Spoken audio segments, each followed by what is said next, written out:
Welcome to Jefferson Patterson Park and Museum Storytime. My name is Miss Deb, and I'm here to read you a story today. But first, I want to start with something interesting. Does anybody know what this is?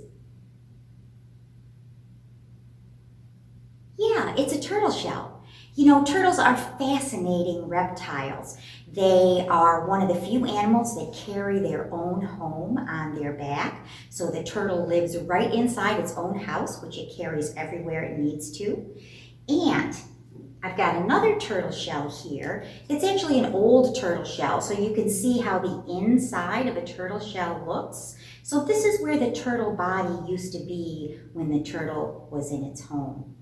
So today we have turtles all over the place in Maryland. We have them in the woods, we have them near water, near ponds, and in fact on the park here we found a turtle nest on the shore not too long ago. So these fascinating reptiles were used by Native Americans a long, long time ago to help them keep track of time and the seasons. So on a turtle shell, there are 13 different sections and different plates on a turtle shell, and each one of these plates used to be called a moon. And so the Native Americans used the 13 moons on a turtle shell to help them keep track of time, like a calendar, like we do today. So today's story is called 13 Moons on Turtle's Back.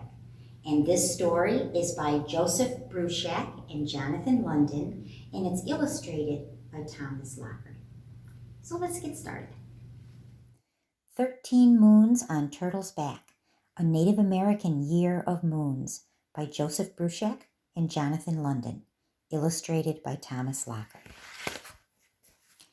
Grandfather leaned over the long spruce log. The small boy stood close, waiting for the old man to notice him. Grandfather looked up, a small smile on his face. "Kwe Sozop," he said. "You do well at watching. Come closer. See now what I have done." Sozop reached up to touch the carved shape of turtle. "How many scales are on old turtle's back?" Grandfather said, "Kina, look." Sozop counted with care. 13, he answered. "Uh-huh," Grandfather said. "There are always 13 on old turtle's back, and there are always 13 moons in each year. Many people do not know this. They do not know, as we Abenaki know, that every moon has its own name and every moon has its own stories. I learned those stories from my grandfather. Someday, grandson, if your memory is as sharp as your eyes, you will be able to tell them to your grandchildren." "Grandfather," Sozep said, "do other native people have moons too?" The old man nodded. "Yes, grandson."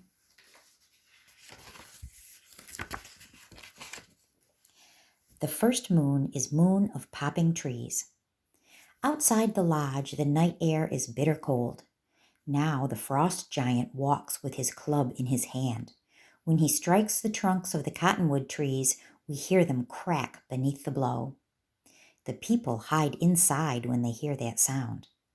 But Coyote, the wise one, learned the giant's magic song, and when Coyote sang it, the frost giant slept. Now, when the cottonwoods crack with frost again, our children know, unless they hear Coyote's song, they must stay inside, where the fire is bright and buffalo robes keep us warm. The second moon is Baby Bear Moon. Long ago, a small child was lost in the snow. We thought she had frozen, but when spring came again, she was seen with a mother bear and her small cubs.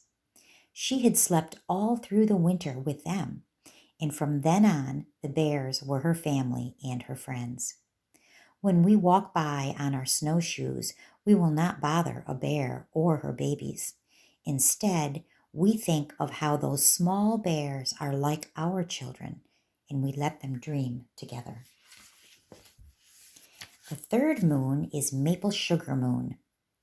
Long ago, maple syrup dripped, thick from the trees, All year round, you just had to break a twig and lie down beneath the tree with open mouth.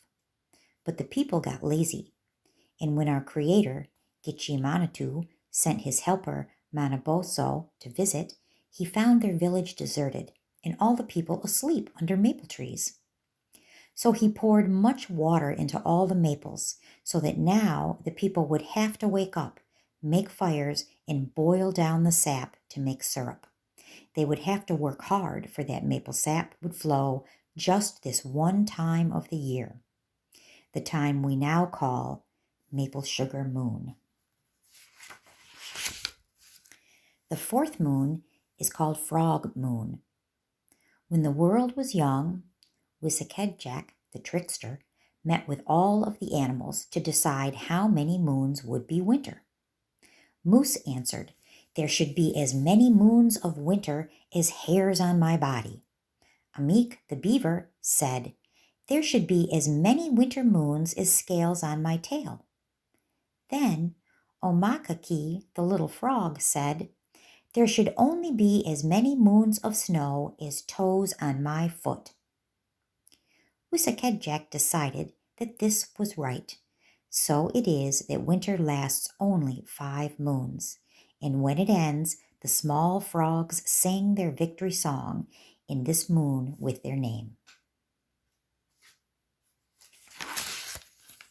The 5th moon is called Budding Moon.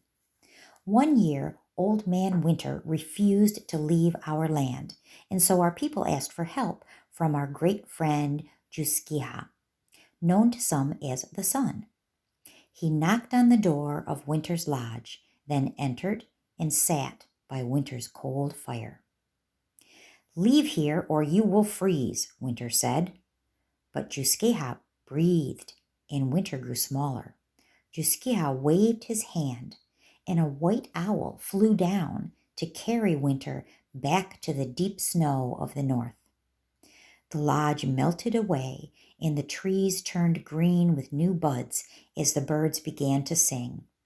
And where the cold fire of winter had been was a circle of white mayflowers. So it happens each spring when the budding moon comes. All the animals wake, and we follow them across our wide, beautiful land. The 6th moon is the Strawberry Moon. In late spring, a small boy whose parents had died went hunting game down by the river where Jogeho, the little people who care for the plants, live. He shared what he caught with those little people. In return, they took him in a magic canoe up into the cliffs. They taught him many things, and they gave him strawberries. He was gone just 4 days, but when he returned, years had passed, and he was a tall man. He shared with his people what he was taught and gave them the sweetness of the red strawberries. So each year the Senecas sing songs of praise to the little people, thanking them again for this moon's gift. The 7th moon is called Moon When Acorns Appear. When the world was new, it was covered with water until Earth Elder, the Creator, reached down to the mud below and placed it up onto Turtle's back. Earth Elder shaped the sun and the stars, then sat for a moment thinking of what was most needed. What would help the humans still to come? That was when Earth Elder made the first tree, a great oak with 12 branches arching over the land. Then, sitting down beneath it, the sun shining bright, Earth Elder thought of food for the people, and acorns began to form.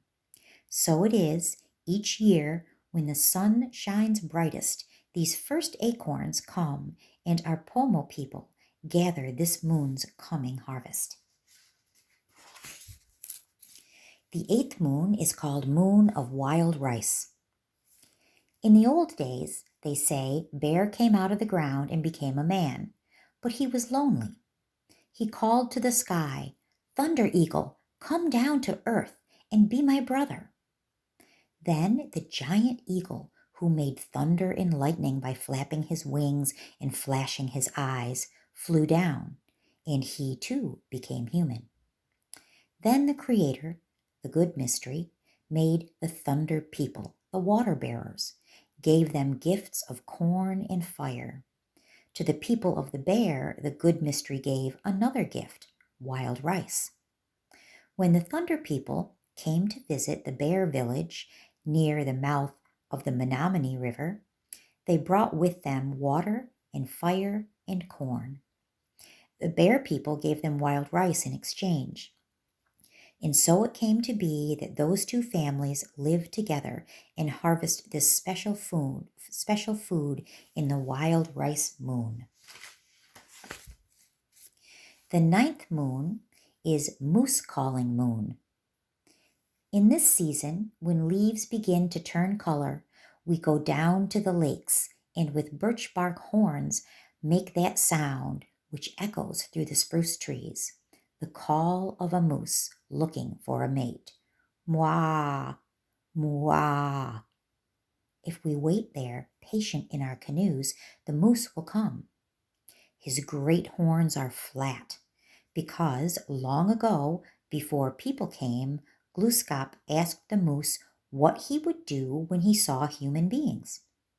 I will throw them up high on my sharp horns, Moose said. So Glooskap pushed his horns flatter and made him smaller. Now, Moose, he said, you will not want to harm my people. So the moose comes and stands strong as the northeast wind. He looks at us, then we watch him disappear back into the willows again. The 10th moon is called Moon of Falling Leaves. Long ago, the trees were told they must stay awake 7 days and nights, but only the cedar, the pine, and the spruce stayed awake until that 7th night. The reward they were given was to always be green, while all the other trees must shed their leaves. So, each autumn, the leaves of the sleeping trees fall.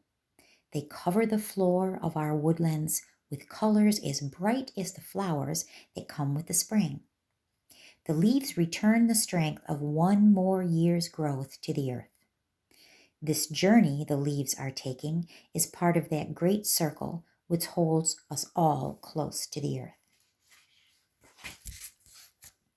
The 11th moon is called Moon When Deer Drop Their Horns. Now is the time when all the deer must band together in their winter lodges. All autumn, the bucks fight with each other, each one seeking to prove himself stronger, each wanting to be the chief of his people. At one time, the deer kept their horns all year, but when they entered those winter lodges, the bucks continued to fight with each other. Earthmaker, seeing how the deer suffered, sent Nanabush, his helper, to loosen the horns from their foreheads in this moon of late autumn. Now, each winter, when the deer gather, just as we enter our medicine lodges, they leave their weapons outside the door. Their horns drop onto earth, white with peaceful snow.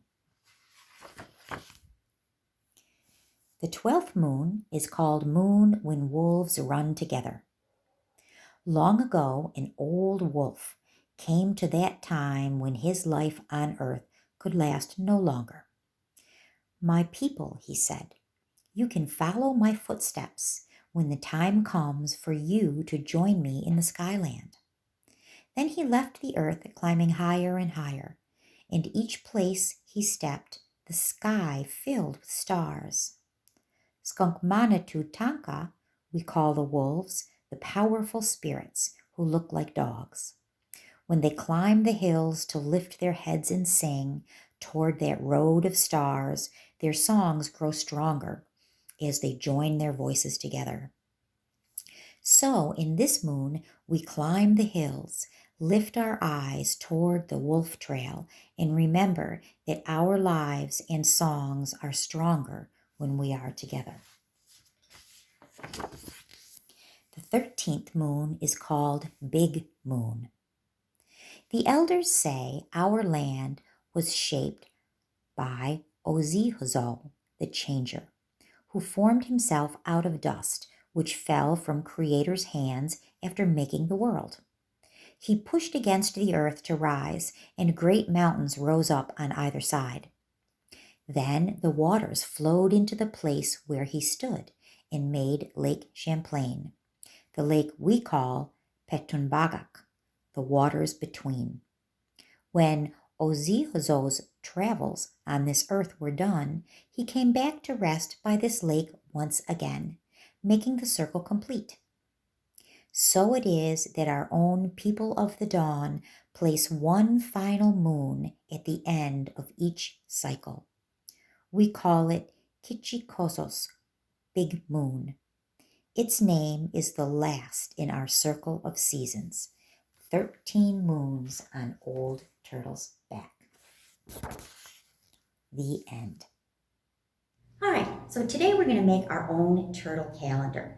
And here's what you're going to need to make your turtle calendar.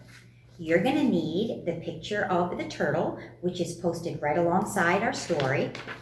And then you're going to need a few markers, some glue or a glue stick, and then any objects that might stand for different seasons of the year. So actually, this is pretty fun. You can go outside and collect things that you think are good representations for times of the year, or you can draw things. Whatever works for you is fine. So I'm going to start with my turtle, and the first moon on my turtle is a wintertime moon or a wintertime month. So I'm going to put this on here. Makes me think of snow. So I just put a little dab of glue on here, and then I add my little snowball. For my second moon, it's still wintertime. So when I think of wintertime, I think of a dark, dark sky with sparkly stars in it. So I'm going to put a couple of little stars on my second moon, which is the second section on my turtle. In fact, it's really fun to spend time thinking about what you want to put on your turtle calendar. So when you think of the wintertime, what do you think of? Okay. And then on my third moon, I think I'm going to put a birthday cake, because my brother's birthday is in March, which is about when the third moon would have been for Native Americans. So birthday cake for my brother's March moon birthday. Then we start to get into the warmer months. And when I think of warmer months, I think of flowers. So I found these little flowers, and I'm going to put some flowers on for the next moon.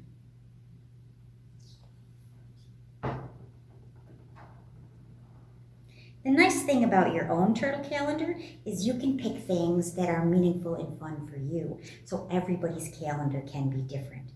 So after the springtime season comes summertime, and when I think of summertime, I think of the beach. So I had some shells that I keep in a jar in my room, and I want to put a shell on one of my summertime moons or summertime months, because this will look super cool. It's kind of heavy, so try not to pick something that's too big. And then another thing I think of in summer is I think of flowers.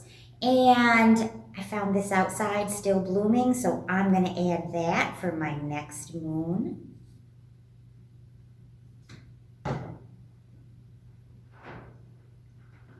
And you know, after the summertime comes the fall. So when I think of the fall, I think of all the things that get ripe and ready to eat in the fall. And one of those things is corn. So I'm going to put a couple of corn kernels on there. This is so much more fun to make than a regular calendar where you just draw numbers. All right. Now, another thing I think about when I think about fall is So what's the holiday that we just had? Anybody know? Anybody dress up in a costume? I bet you do know. It's Halloween. And you know what? I love candy corn. So I'm going to put candy corn on there for one of my fall months. And then another thing I think of in the fall is what happens to the trees outside. And the leaves turn bright colors. And you know, Native Americans often used nature and animals in nature to help them recognize the seasons. And so it's perfect if you can find things from nature to put on your turtle calendar. So I have a few more months left on my turtle calendar, but I'm just going to show you so you can take a look and see. So this is the start of my turtle calendar, and your turtle calendar might look completely different to you, but it's a wonderful calendar to help you keep track of the seasons.